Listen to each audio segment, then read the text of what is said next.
If your soil test is telling you that your vegetable garden is set for nutrition, which ours, for example, this place really is, we take our excess compost and spread it on fields that are low. When all of our fields are hitting their nutritional needs and we have too much compost, we will actually spread it on grass fields. Your compost can be best used often on your lawn. Sometimes your lawn needs it more than your vegetable garden needs it.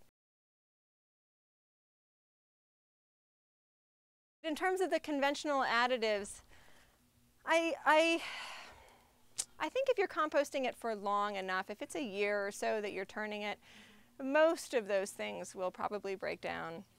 I don't end up putting a lot of conventional stuff in my compost because I simply can't as an organic farmer. But I agree that's a big issue. The other side of it is for folks who have any animals or chickens or whatever and you're adding manure to your compost, that can be a real health issue. Same times people often have chickens sort of running loose in their vegetables and it looks very pastoral, but that can also be a real health hazard as well because the chickens will basically, leave manure in your garden and then you pick lettuce or whatever and you can end up with E. coli's and things like that in your food.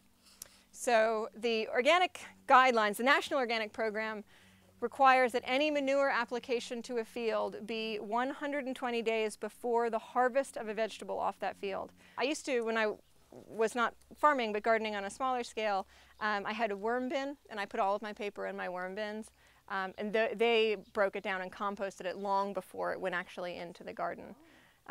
So I might just recommend, even if you turn your compost 3 or 4 times over the course of a season, again, stay a year ahead of yourself. So your last year's vegetables matter and junk and stuff is going into this year's garden. Nothing too fresh. And again, only if your soil test requires it. That's the really, really critical takeaway. Don't add too much of anything.